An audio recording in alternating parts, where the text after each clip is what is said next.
now let us see the verse number 42, which goes like this: Vyavasyayo vyavasthana samsthana sthanado dhruvaha pararti paramaspashta dushta pushta subekshanaha. Vyavasayo vyavasthana samsthana sthanado dhruvaha pararti paramaspashta dushta pushta subekshanaha. So right from here, there will be a lot of references about Ramavatar.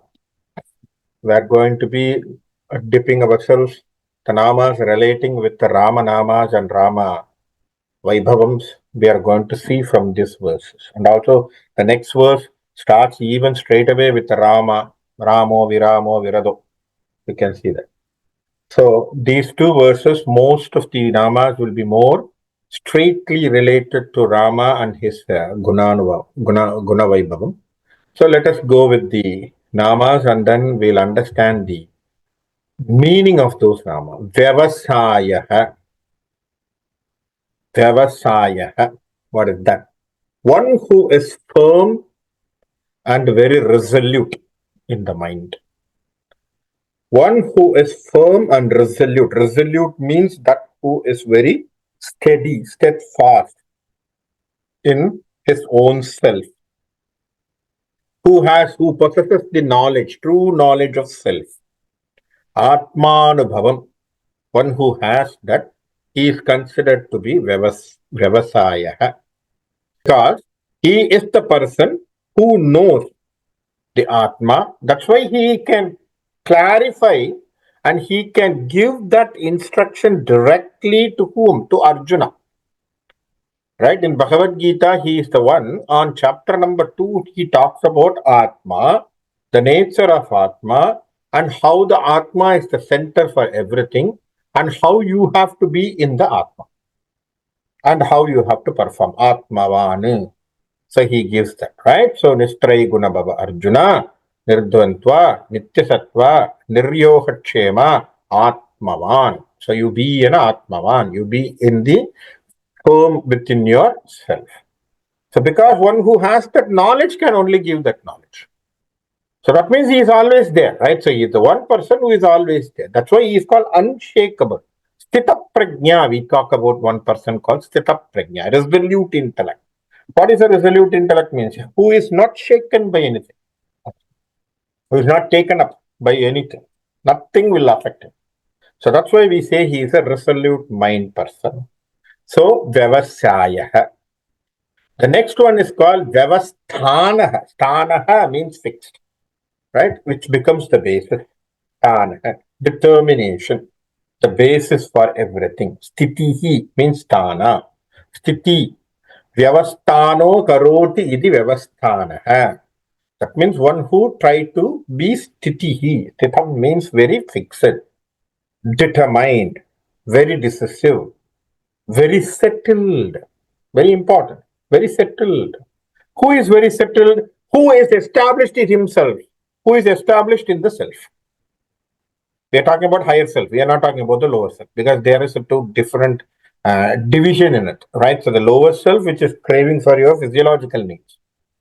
The higher self is one which is talking about the higher level of life, which is talking about Atmanubhavam. So one who is fixed in that, one who is determined in that, he is called Vyavasthanaha. One who is established in the true self, he is considered to be the Vyavasthanaha. Right? The one who can understand everything, he regulates everything. Every action he does is from that point of view. That's what we say. How can a person being in that position can do it? Basically, that is called Karma Yoga. What is Karma Yoga? You be settled in yourself, in your Atma, and then perform your duty. When you are in the Atma, in the Atmic level, and you perform duty, you will not become attached with the work what you are doing. You got the point? It's a simple secret. Very simple. You be at the self, and then you do it. How can I be with the self? Very simple. The self and all the words are very confusing because I don't know whether the self is not there or not. Very simply, Swami Paramarthananda asks here, do you believe in God? Yes. Do you believe God is there? Yes. You believe God is Atma. Simple. So put your firmness in the God. Do your duty. So whatever you are doing, it's only for Him. So then your karma yoga doesn't give you any bondage. When the karma is not going to give you any bondage, there is no piravi, what is called as a birth. Because you are trying to get free of the karma bhanda, right? So what do you understand? So because when you do an action, there is always a result on it. An action will have a result. So do you want to enjoy the result? If you try to enjoy the result, remember, when you enjoy the result, there is always a karma, the chain of karma you are creating. Right? So that's why he says to break the chain, it is easy. Do the action, submit the result to whom? To God. I'm not going to be there, I'm not going to take the fruit. Whatever it comes, it's go to you. Sarvam Krishna Arpanamastu. So that is how he says, being in that state, Vyavasthanaha. Right? Next one is called Samsthanaha. Samsthanaha, one who is the final end, the ultimate, we say. Samapyati iti samsthanaha. The final end. One who terminates everything at one stage. Terminates everything. He doesn't want anything, right? So he clears off everything. So that is what is called samsthana. His position, he is always in that place. He doesn't want to create any bandhan. That's why he doesn't want any bondage. He didn't create any bondage. Whatever, see, they came, they visited, the avatar was done, the purpose was clear, then they went out. They don't mind. They don't want any karma bandhas. Understand? They don't want any karma bandhas behind. They came, they completed their task, they went back. So that is what the avatars are going to be. So that's why they are called as samsthana. That means the final stage, the ultimate, what they want to do. Sthanadaha. Samsthana sthanadaha. So it is very important. Sthanadaha. So giver of supreme abode, one who bestows you the final, ultimate abode. What is that? Vaikunta Patavi. One who gives you the Vaikunta Paramapadavi. What is called Paramamoksha. It is called Paramapada. What is called moksha? Very simple. What does the moksha mean? That an experience which will liberate from everything. An experience, what you gain, that will liberate you from everything. What is everything? From this physical matter, which will take you out of it, which doesn't give you any karma bandham, which doesn't create you any bondage, which doesn't make you to come back, which will cut you off from the life cycle, the birth and death cycle, and it makes you free from everything. The liberation, that enlightenment is called as moksha. And that moksha, where is it? Do we need to go to some celestial place to understand? Beautiful question, right? So, do we need a celestial place for you to understand that? Do you need to go to heaven? Do you need to go to hell? Do you need to go to some palace to understand? Adi Shankara says, no, moksha is here now. It is available here now for everyone. So what stops you? It is only the knowledge which is not allowing you to go for it. You are not gaining that wisdom to get into it. You are not getting that wisdom, the experienced wisdom, but you are not getting it. You are not gaining it. What is stopping you? It's because illusion is stopping. What type of illusion? The illusion is that your body, you're trained, your Atma is trained with the body because it feels as if the body, whatever in the body, it reacts with the body. All right? So it reacts with the body. Beautifully said. Swami Paramatmananda says a beautiful example. I want to quote because he cites in the Bhagavad Gita. He says, so there is always a two instrument. There is one thing called thermometer. What does a thermometer do? If we have a temperature, body temperature or something, you just put that instrument and it will take that temperature, it will go with the surrounding, it will get the heat or something, and then it will show you what is the temperature and it will react to that and then it will show you. Am I right? So that is called thermometer. Thermometer is getting affected by the external temperatures and then it will react to it. Correct? You also have one thing in your home which is called thermostat. What does it do? You control the entire temperature of your home, whether you want it to be cool or you want it to be hot or heat, you can adjust it. So the thermostat will adjust the entire atmosphere of the home. Now, Swami Paramarthananda puts these two instruments to you and then he says, think what you want to be. You want to be a thermometer or a thermostat, according to you. Do you want to be a thermometer? You want to react with everything, or you are the person who controls it? So the external influences are always there. If you are influenced by it, you are a thermometer. You become a mere instrument of a thermometer. Or if you can control that external influences, you are the thermostat. You know how to control. So beautiful example what is given by Swami Paramarthananda, I can connect it here, which says that which gives you the moksha. Because we are influenced, because we becoming thermometer. That's what we are doing. We react. Beautiful, right? We react. We don't respond. We react. We easily react for everything. So that reaction creates all the trouble. That's why we are thermometer. We don't need to be thermometer. Let us be a thermostat, trying to control everything, what is happening surrounding us. So if we can do that, then the moksha is here now. What happens? You become like an observer. You be an observer. From the observer mode, you will try to understand. That is what Buddha says. That is what the Buddhism all talks about, right? So you be, what is that? That mindfulness and everything, what is it? You be as an observer, look at the things, look at the action, look at your thoughts, what it comes. You be an observer. So how do you go for that? Sthana daha. That is the knowledge, that is the moksha.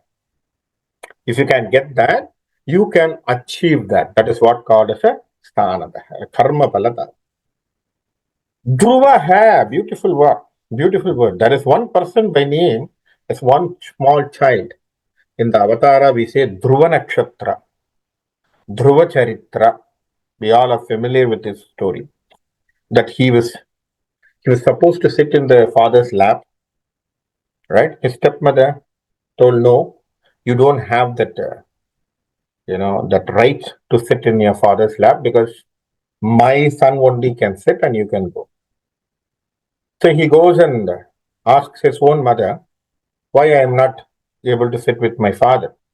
She says, no, we don't have any such obligations, no, nothing, because we have lost everything. And then she was also very sad, and then she told, and what is the best way that I can get it? So she says, go and ask God. Mahavishnu, he is the one person who can give you the answer for that. So this boy, a small boy, around 6 years, 7 years boy, he just walks into the forest. His only determination is to meet Mahavishnu and ask this question, that I want to sit in the lap of my father. So he comes and he sits and he starts doing meditation. He wants to call Om Namo Narayana, Om Namo Narayana, chanting is going on.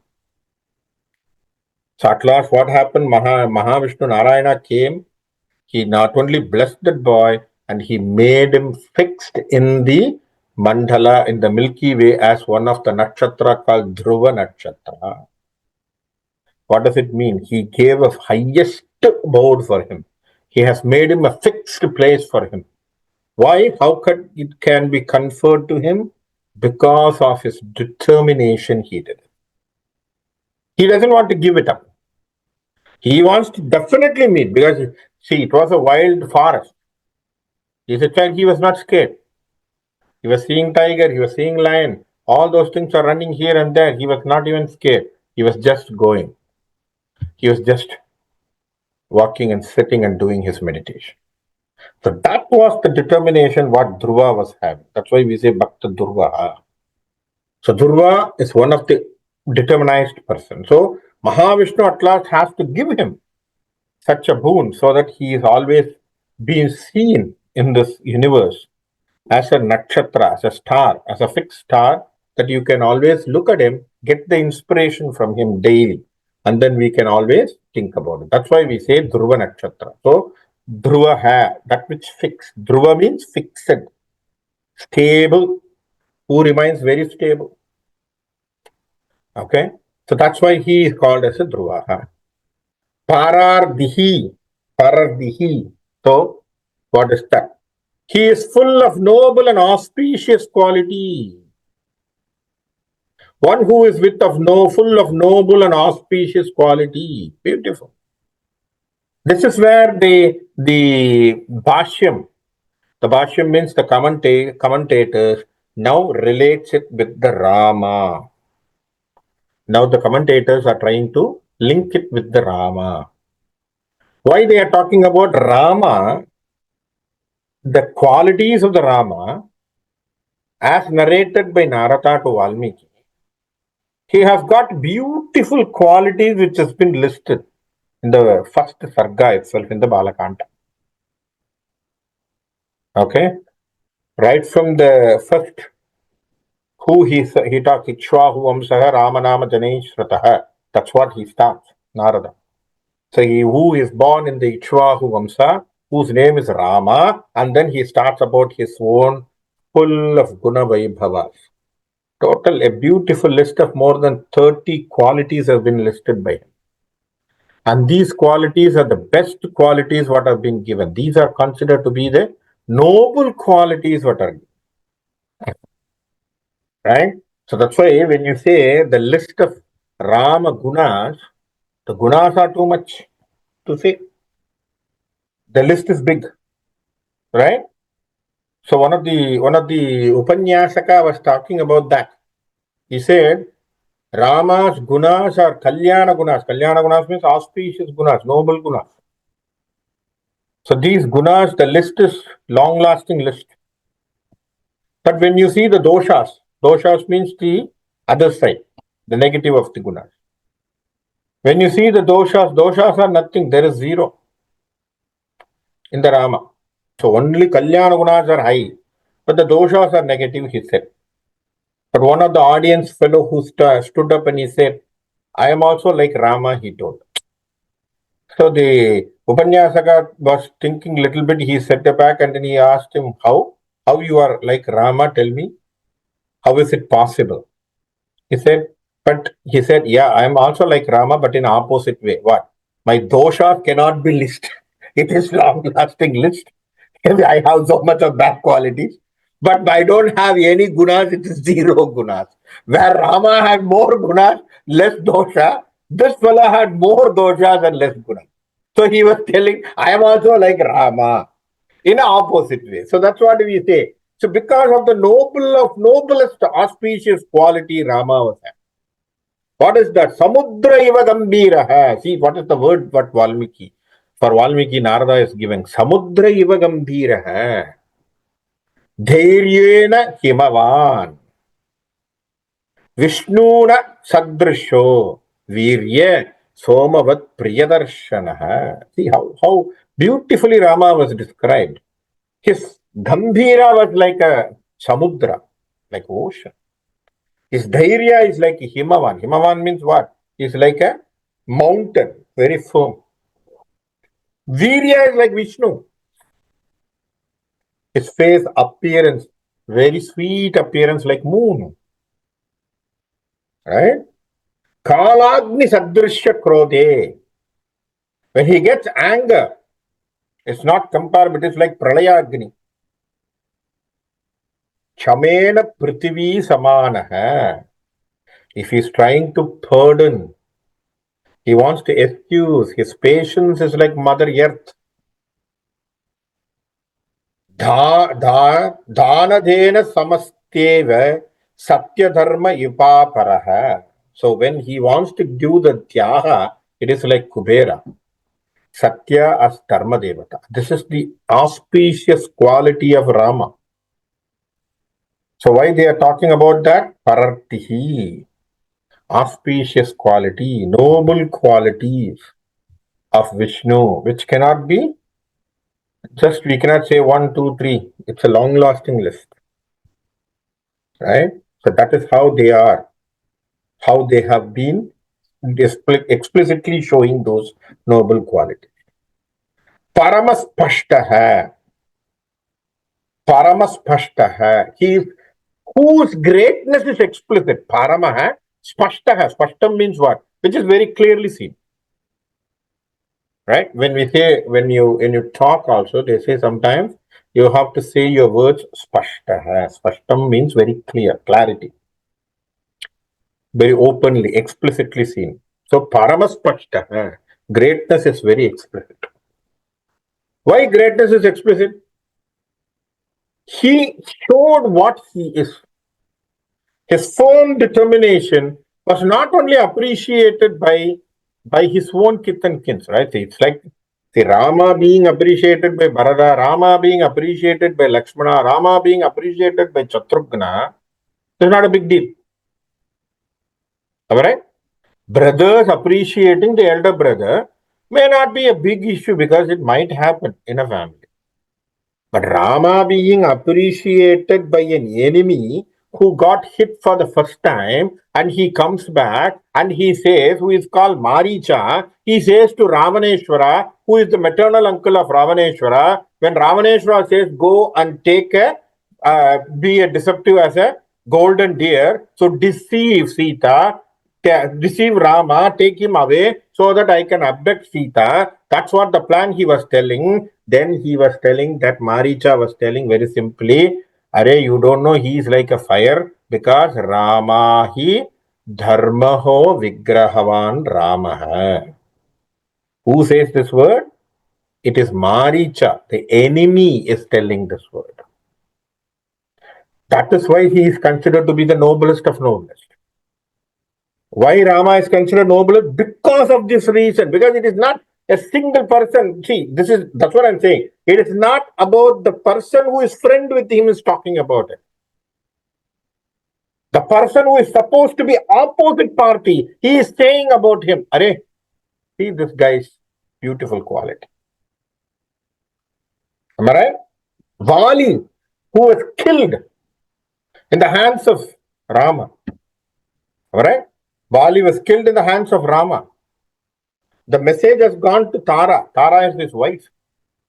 She comes and she sees the valley and she says about what a determined soul is this Rama. So we can understand, see, this is the appreciation what Rama has got. So that is why we say he is in that level of thinking. He shines, right? He shines even brighter than the sun. He is the one who has given the brightness to the sun. This is the word given by Lakshmana's mother, Sumitra. So you can understand how he is being remarked by even his own enemies. That's why Rama is different, on par excellence with everyone. It's a totally different individual, totally different avatara why we are talking about. Right? So one who has that type of a thing. So Paramaspashtaha, even the enemies admired him. Even the enemies admired him because of his brave, because of his quality, because of his noblest thinking. Tushtaha, what is called Tushti? Right? Tushti Pushti Subhekshanaha. That's what we say. Tushti. Tushtaha. What is Dushtaha? Dushtaha means always in happiness. A person who is always in happiness, who can be always in happiness? One who is stable in his own self can only be happy. Right? One who is always stable in his higher self can only be happy. One who is not stable in his own higher self, who is wandering here and there, may not be the person who will be thinking about. Correct? That's why we say he is called Dushtaha. Why Dushtaha? Because he took everything as such thing. Very simple. Rama was called the previous day by Dasharatha. Dasharatha says, hey, tomorrow you will be crowned. You are going to take, after me, you are going to be the person who are going to take back the Rajya, which is the kingdom, and then you are going to rule it. When Dasharatha gave this word, Rama came to the palace When father told him, he said, okay, tatastu. He went. He never showed any happiness. He was not joyful. He is not repouncing, like the excitement, nothing he showed. He said, okay, as you wish. He went. The next day, the situation turned. Kaigeyi asked something with the Dasharatha. We all know that the story. Kaigeyi asked the two boons, and then Dasharatha has to give the boons. So that he was asked to go for exile to forest. Things happened. Now the Kaigeyi summons Rama to come back to the palace. Now Rama visits the palace where he can see that Dasharatha is lying down. Kaigeyi, on behalf of Dasharatha, she says this word that you are not going to be given the crown. Your brother Bharata will take the kingdom. You will go and rule the forest for 14 years. And he said, and this is the order by whom? By your father. Did Rama showed any disrespect or anything as a sorrow or anything in his face? The same face what he showed the previous day, he was having the same face there. He said, if that is the wish of my father, tatastu, I will take it. Now you see both the situation. One situation says you are happy. The other situation says you are going to go to the forest, which is sorrow. He took both as the sama. That's why we say samatvam yoha muchate. Samatvam we talk. Equanimity we say. We don't demonstrate. Who demonstrates it? Rama. That is what called dushtaha. Always happy. He is very stable and happy always. He doesn't want to go anywhere. He doesn't swing. His mood doesn't swing. He doesn't jump in excitement. He doesn't jump in happiness. He always show the same. Same thing happened with the Krishna. He enters into the Gandhari's, the Kutara. We say the Kutara is the small tent what has been made on the battlefield. Right? He gets into the Gandhari's tent to make a visit. At the time, during that time, almost everyone was killed except Duryodhana. Gandhari was there. Almost 99 children of her side has been all killed. All her relatives are killed. Everyone was done. So only Duryodhana is still alive. Gandhari is staying in the war, on the war front. He was with the Dhritarashtra there. Krishna enters the tent of Gandhari. Gandhari asks who is he because she is not seeing, right? So her eye is tied up with a cloth. She is asking who. Krishna says, it is me, Krishna. Gandhari says, Krishna, you know everything. You know my sons are going to be killed. You know this battle is going to give us more failures for the Kaurava Sena. Knowing that you are the person who persuaded this war and you are the cause for everything. Krishna is laughing and just standing. Krishna is laughing and just standing. And she says, I am giving you a curse. As my children are dead, your entire clan dynasty of Yadava will die, will vanish. There will be no more Yadava dynasty in this universe, she said. Krishna is laughing and listening to the curse. Why? Tushtaha. Always happy. Always happy. Because he is the Sutradhar. He knows what it is. He knows what has to be done. Because every play is his own act. That's why you understand. That's why he is in the higher side. Because who has created every act is done by Krishna himself. In the entire Mahabharata, that one character, if you take him out of the Mahabharata, the story won't run. In many places, Krishna was not at all there, but the things have moved according to his own whims and fancies only. Many places, if you read the Mahabharata story, many places Krishna was not there. Right? You can't see Krishna. Krishna is not there when Rajasuya is done, when Indraprastha was created, when they were playing the gambling, the dice game, he was not there. right? Even when the Draupadi's Vastrabharana was done, he was not there. But the name of Draupadi calling at Krishna, what happened? The cloth came. The bundle and bundle and bundle of sari was being poured out because of just that nama. When he says Krishna, Hey Hrudaya Kamalavas. So this is what it is, because Krishna is interplay of everything in the Mahabharata. Why? Because he is Dushtaha. He's always in the happiness. Always happy. Pushtaha, full of noble quality. Pushtihi means noble quality. Complete. That's what it is. Holistic. We can say Pushtihi. There is no room for likes and dislikes. Does God have anything like a like and dislike? Maybe the God says he is the person who I like, he is the person I don't like. He doesn't have any list. That's why God likes even the bad people more than the good. Once they asked Krishna, who do you like? Krishna said, I like Duryodhana and also the Shakuni. Why? Because he was immediately the Pandavas said, why? How come? Because these guys are always scolding. Yeah, even for scolding, at least they are using my name. That's what he told. Even for scolding, they say, hey, Krishna is fraud. Hey, Krishna is sham. Hey, Krishna is this guy. Oh, Krishna is that guy. So even then, they are uttering my nama, Krishna, Krishna, Krishna. You guys are not even uttering my name in some other time. So that's why he is more virulent than you guys. So I love them because that is how the Bhagavan is always looking at. There is no likes or dislikes. There is no likes and dislikes. Vendudal, vendamai, yandum iladan. That's what in Thiruvallur says.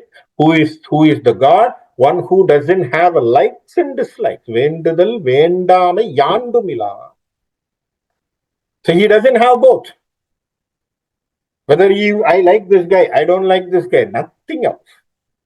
For him, everyone is same. Everyone is same.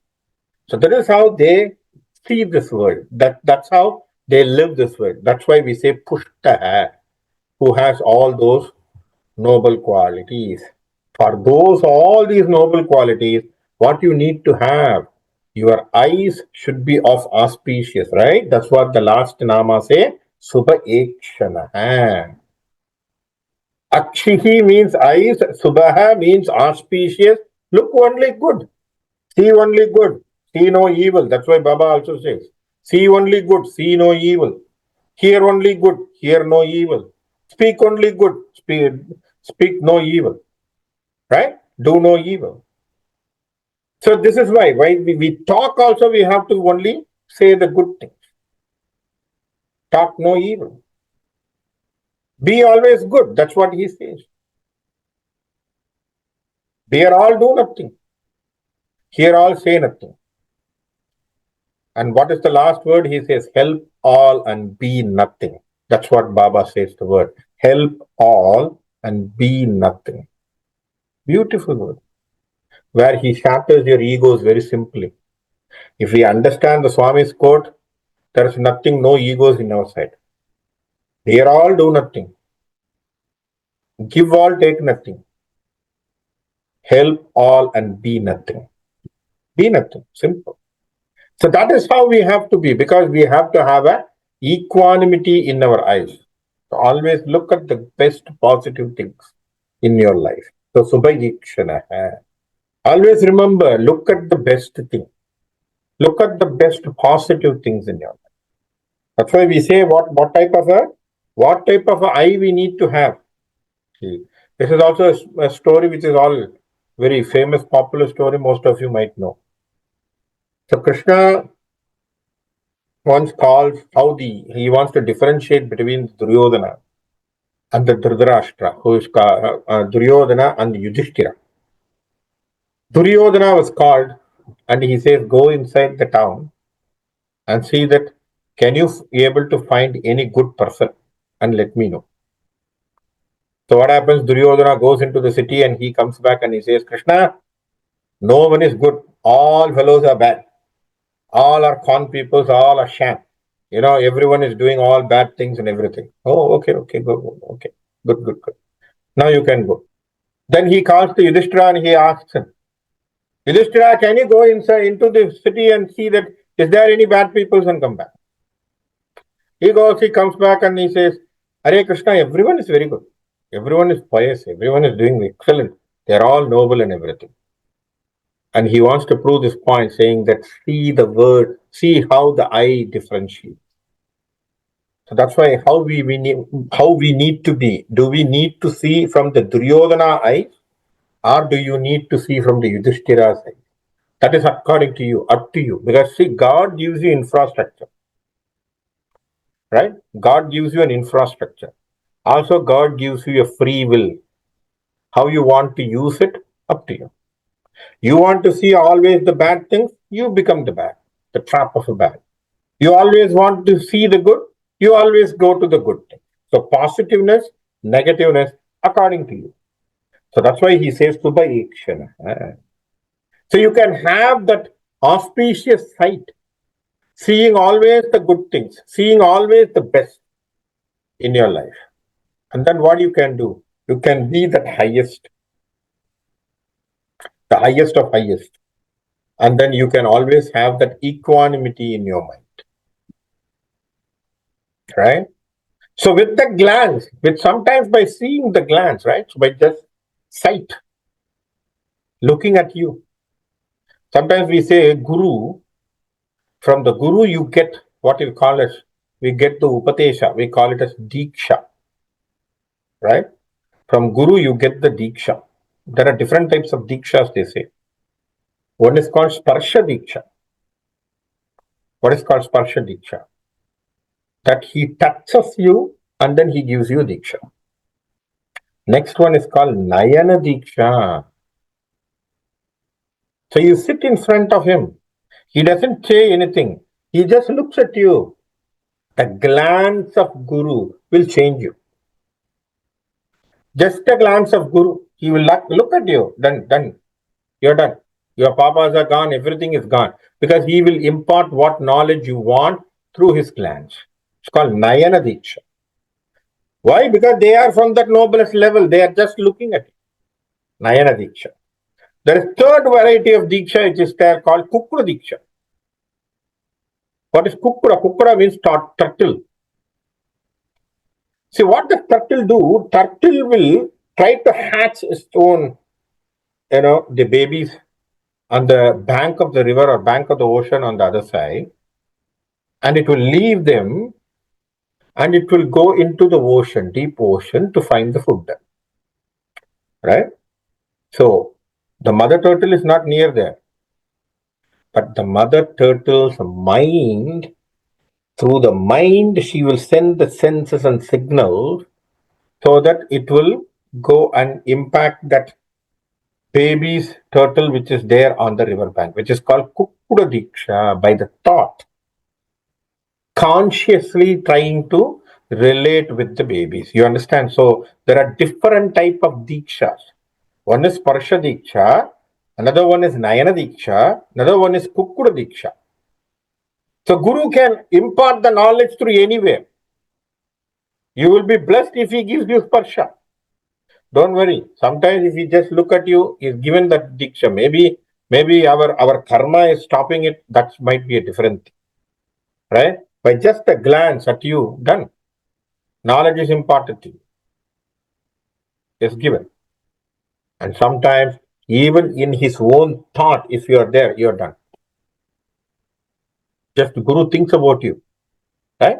All of a sudden he asks, is this person present here today? That's it. That means what? You are in his thought. So you are in his own consciousness.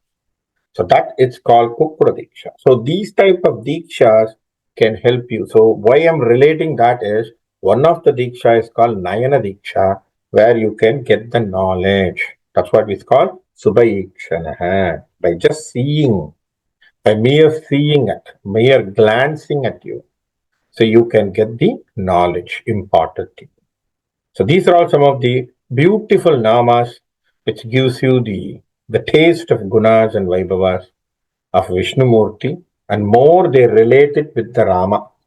And furthermore, also in the next verses also, they will be relating with the Rama. So I will stop here today, and the next we will take up the next class, and then we will do it.